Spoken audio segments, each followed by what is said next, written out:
Welcome to Ronnie styles. இன்றைக்கி நீங்கள் பார்த்துட்ருக்கிறது கோதுமை மாவு புட்டு, அப்பளம். குழந்தைகளுக்கு கொடுக்குறதா இருந்தால் வாழைப்பழமும் மேங்கோ வச்சு கொடுக்கலாம். நான் இன்றைக்கி அப்பளம் போட்டு சாப்பிட்ருக்கேன். செம்ம டேஸ்ட்டாக இருக்கும். என்னோடய ஹஸ்பண்ட் திடீர்னு வந்துட்டு எனக்கு அரிசியில் இட்லியோ தோசையோ புட்டோ எதுவுமே அரிசியே எனக்கு வேண்டாம்னு சொல்லிவிட்டு மத்தியானம் லஞ்சுக்கு மாப்பிள்ளை சம்பா அரிசி வாங்கிட்டு வந்தார்.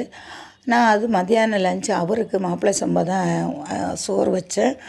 இது காலையில் கோதுமை புட்டு செஞ்சு கொடுத்துருக்கேன். அந்த கோதுமை ரவை இருந்து அதை நான் மிக்சியில் அடிச்சுட்டு அதை மாவாக்குறேன். கொஞ்சம் அவளையும் மிக்சியில் அடித்து மாவாக்கி, உங்களுக்கு ரவை இல்லைன்னா நீங்கள் கோதுமை மாவே கொஞ்சம் லைட்டாக வறுத்துட்டு நல்லா தண்ணி தெளித்து தேங்காய் துருவு உப்பு எல்லாம் போட்டு நல்லா உதிரியாக பிசைஞ்சு புட்டுக்குழல்லையே நம்ம செஞ்சு எடுக்கலாம். அது ஒன்று ஒன்றா செஞ்சால் டைம் ஆகின்னு நான் இட்லி குக்கரில் வேக வச்சு எடுத்துருக்கேன்.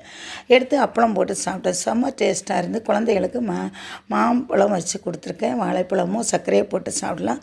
இதே மாதிரி செஞ்சு பாருங்கள் ஃப்ரெண்ட்ஸ். உங்கள் கமெண்ட் சொல்லுங்கள். மறக்காமல் என்னோடய சேனலுக்கு சப்ஸ்கிரைப் பண்ணுங்கள். ரொம்ப ஒரு ஹெல்த்தியான இதில் எண்ணெயோ ஆயிலோ